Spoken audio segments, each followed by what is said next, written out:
Good morning बच्चों। दर्जा 7 की उर्दू की किताब से आज हम सबक 3 पढ़ेंगे जिसका उन्वान है कुनैन। तो चलिए पढ़ते हैं कि ये कुनैन क्या होता है। आज कुनैन की गोलियों के बारे में कौन नहीं जानता। ये मलेरिया जैसी ख़तरनाक बीमारी की दवा है। तो क्या होता है बच्चों कुनैन? कुनैन मलेरिया की दवा का नाम है।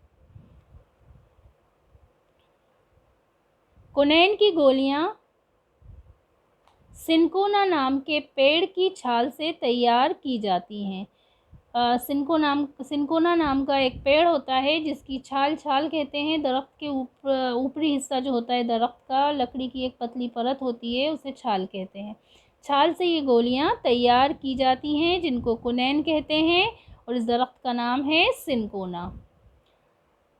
सिनकोना की इस सिफत का पता बड़े ही अजीबोगरीब अंदाज से चला। सिफत यानी खूबी।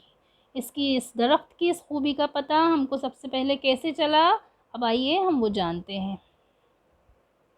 सिनकोना पेड़ उस वक्त जनूबी अमेरिका के जंगली पेड़ों में शुमार किया जाता था। शुमार करना यानी गिनना। उस वक्त के अमेरिका के जो जंगली पेड़ हुआ करते थे उनमें से गिना जाता था। पहाड़ों में रहने वाला एक आदमी उस वक्त मलेरिया के मर्ज से परेशान था।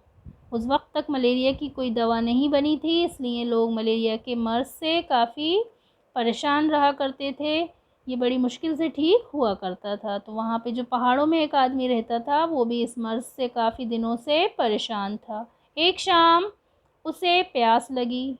वो अपनी झोपड़ी से निकलकर गिरता पड़ता पानी पीने के लिए तालाब तक पहुंचा।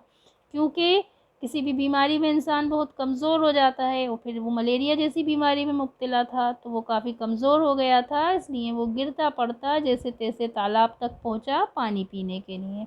उस तालाब में एक पेड़ गिरा हुआ था जिसकी वजह से पानी बहुत कड़वा हो गया था। बीमार आदमी ने थोड़ा सा पानी पिया और वापस लड़खड़ाता हुआ अपनी झोपड़ी में चला गया। अब क्योंकि वो आदमी वहाँ तक पहुँच गया था और उसे प्यास लगी थी तो उसने वही कड़वा पानी पी लिया और वापस लड़खड़ाता हुआ कमज़ोरी की वजह से गिरता पड़ता वो अपनी झोपड़ी में वापस चला गया। अगले दिन सुबह जब वो सोकर उठा तो भला चंगा था। भला चंगा के यहाँ मीनिंग देखिए क्या होंगे, ठीक ठाक, सेहतमंद। इसने इस बात का जिक्र अपने आसपास रहने वाले लोगों से किया। यानी वो आदमी खुद हैरान था कि वो एक रात में कैसे ठीक हो गया, कैसे सेहतमंद हो गया। वो तो इतने दिनों से काफ़ी बीमार चल रहा था। उसने इस बात को अपने आसपास के लोगों से जिक्र किया इस बात का। ये बात सुनकर लोग बहुत हैरान हुए। इसकी ये बात जब दूसरे लोगों ने सुनी तो उन्हें भी बड़ी हैरानी हुई। मतलब जो भी सुन रहा था उसे इस बात पर हैरत हो रही थी। आखिर तालाब के पानी में ऐसी कौन सी ख़ास बात थी जिसकी वजह से मलेरिया जैसी ख़तरनाक बीमारी ठीक हो गई। सभी इस बात के लिए हैरान थे कि वो आदमी को इतनी ख़तरनाक बीमारी मलेरिया थी और वो किस तरह ठीक हो गई। आखिर उस पानी में ऐसा क्या था।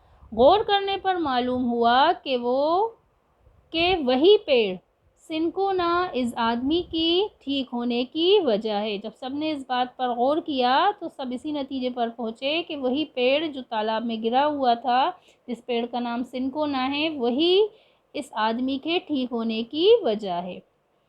इस तरह सिनकोना की छाल मलेरिया की दवा के तौर पर इस्तेमाल की जाने लगी। अब ये बात सबको वहाँ पता चल गई और सिनकोना की छाल जो थी वो इस बीमारी के लिए, मलेरिया के लिए इस्तेमाल की जाने लगी।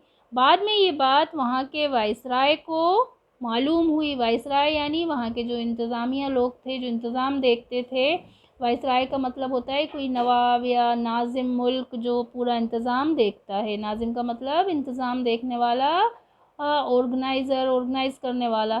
ठीक है, जब उन्हें ये बात पता चली तो इसी वाइसराय के ज़रिए सिनकोना स्पेन पहुंचा। उनके ज़रिए इसकी शोहरत स्पेन तक पहुंची। यहाँ से सिनकोना यूरोप के दीगर ममालिक में पहुंचा। अब दीगर यानी दूसरे, और ममालिक किसकी जमा है, मुल्क की, दूसरे मुल्कों तक पहुंचा। इसी तरह सिनकोना की शोहरत सारे मुल्कों तक पहुंची। आज दुनिया भर में सिनकोना की छाल से कुनैन बनाई जाती है।